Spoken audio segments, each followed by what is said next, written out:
ஏனென்றால் திருமணத்தை பற்றியே எனக்கு கவலையாக உள்ளது. இந்த விரதத்தை உங்கள் மகள் மட்டுமே செய்ய வேண்டும். நாராயண நாராயண.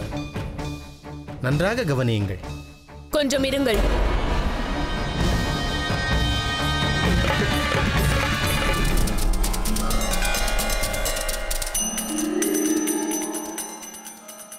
மன்னிக்க வேண்டும். நீங்கள் வந்ததிலிருந்தே எதற்கு நாராயணா நாராயணா என்று சொல்கிறீர்கள்? மகள்சா, மகளே, நீ என்ன சொல்கிறாய்?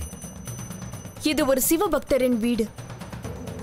இங்கு சிவலிங்கத்திற்கு இடைவிடாத ஜலாபிஷேகமும் நாமஸ்மரணம் செய்து கொண்டிருக்கிறோம். அப்படி இருக்கும் பொழுது நீங்கள் நாராயணா நாராயணா என்று கூறி எங்களது மனதை புண்படுத்துகிறீர்கள். என்னால் இதை தாங்கிக் கொள்ள முடியாது. மல்சா, நீ இங்கு என்ன பேசிக் கொண்டிருக்கிறாய் என்று உனக்கு புரிகிறதா? எங்கள் திருமணத்தை வெற்றிகரமாக நடத்த வீரமார்த்தாண்டர் அவர்களுக்கு தெரியும். நீங்கள் சொல்லும் விரதத்தை கடைபிடிக்க வேண்டிய அவசியம் எனக்கில்லை.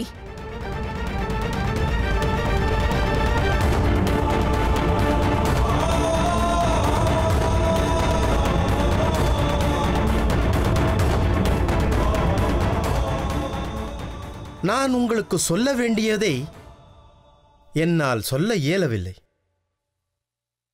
இவை அனைத்தும் சிவலீலையின் பாகம்தான்.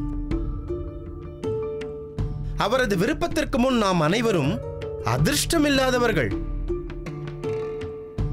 நாங்கள் ஒரே இடத்தில் இருக்கவும் அனுமதி இல்லாதவர்கள். மங்களம் உண்டாகட்டும். இன்று வரை இந்த வீட்டில் யாரும் அவமானப்பட்டதில்லை. என் மகள் தங்களை பற்றி சொன்ன வார்த்தைகளுக்கு நான் தங்களிடம் மன்னிப்பு கேட்டுக்கொள்கிறேன். அவளையும் தயவு செய்து தாங்கள் மன்னித்து அருள வேண்டும் சுவாமி. நாராயண நாராயண. எனக்கு ஒரு சந்தேகம்.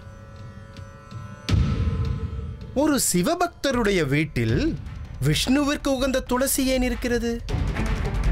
எனக்கு தெரிந்த ஒரு சிவபக்தரின் வீட்டில் ஒரு பெரிய வில்வ மரம் வளர்ந்திருக்கிறது.